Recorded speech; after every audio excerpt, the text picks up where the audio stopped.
Армысыздар қадірменді көрермен. Бүгін сіздерге Шырмалған тағдыр телехикаясының алғашқы бөлімінен 9-шы бөлімге дейінгі аралықта қысқаша баяндап өтпекпін. Алдағы күндері толықтай бөлімдерін тамашалай аласыздар. Мәжиде Энджи қарапайым отбасынан шыққан, бойында емшілік қасиеті бар қыз. Анасының құмар ойыннан жиналған қарызын құтылу үшін әкесінен қалған қобдишаны сатып, өмірін өзгерту үшін Стамбулға кетеді. Жолда Ишик әулетінің ортаншы ұлы Ахметпен танысып, Ахмет оны ұнатып қалады. Ахметтің ағасы Казым дертке шалдыққан, әйелі Нерменмен арасы бұзылған.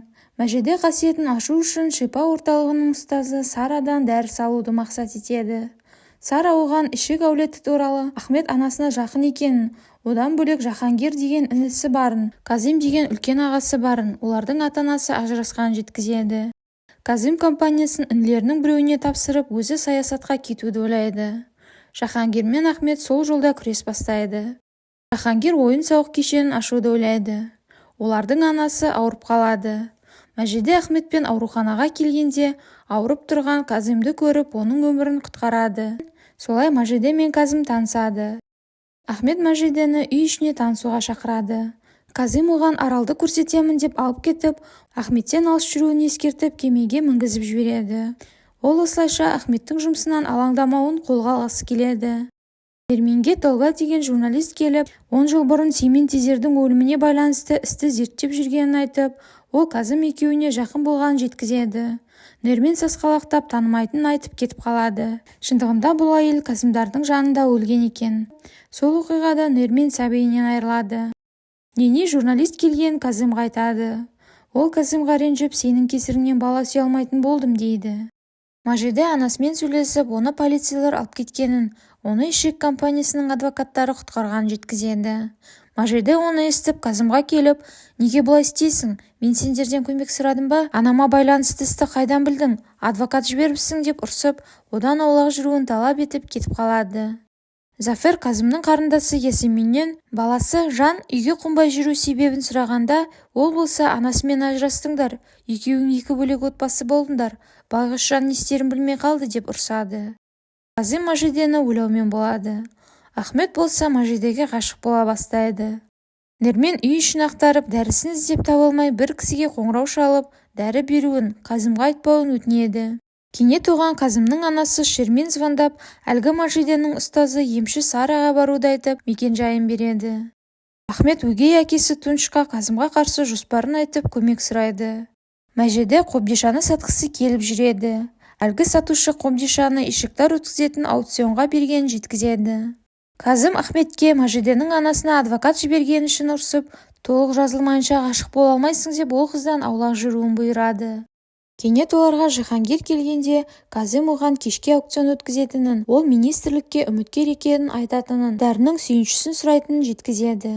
Казимнің негізгі бизнес жоспары дәрі шығарумен айналысу болатын.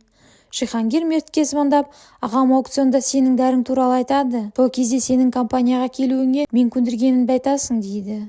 Казим Ахметке дәрі саласы аталарынан қалған іс екенін айтып, сол себепті одан бас тартпайтынын, өгей әкесі Тунчтың алдында өз туған әкелерінің беделі түспеу үшін бұл істі жалғастыратын жеткізеді. Ол інісіне сенімімді аяққа таптама деп ескертеді.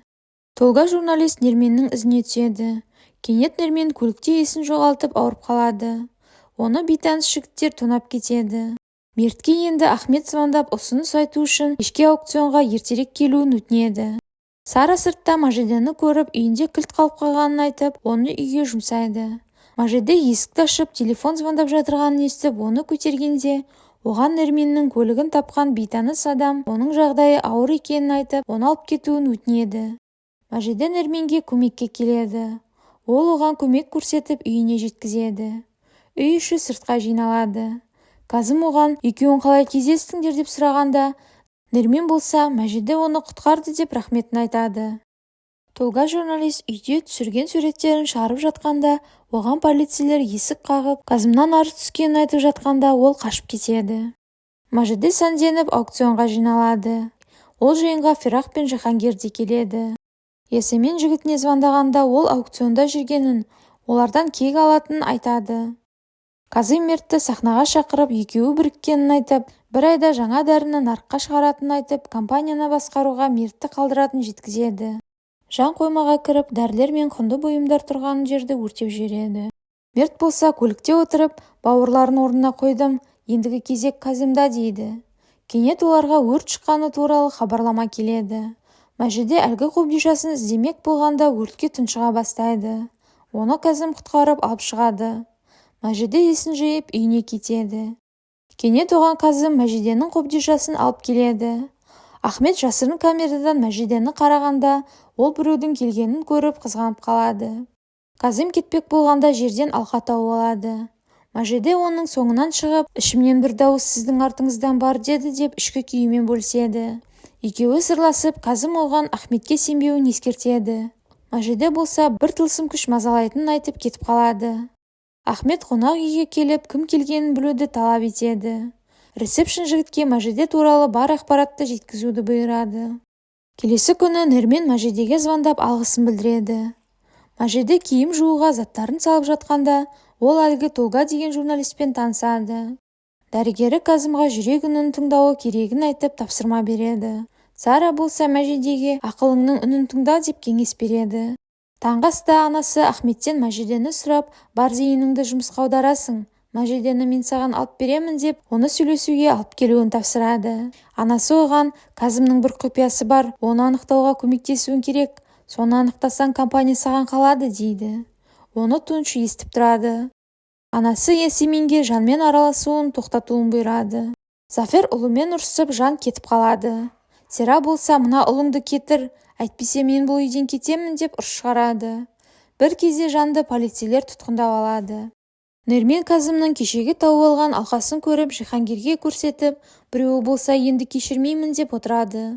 Жихангир оған анықтайтынын айтып, Казимда маған қатысты бейне жазба бар, солмен мені тырп еткізбейді, бұпсалайды деп алқаны білгің келсе, әлгі бейне жазбаны сейфтен алып бересің деп ұсыныс тастайды. Нене шарасыз келіседі. Ахмет Мәжидеге келіп, кешірім сұрап, анасы оны қонаққа шақырғанын айтып, мүмкіндік беруін өтінеді. Ахмет Мәжиденің анасымен және құрбысымен сөйлеседі. Казим Заферге келіп, жұртқа осал тұсыңды білдіріп қойма деп оған сенетінін айтады.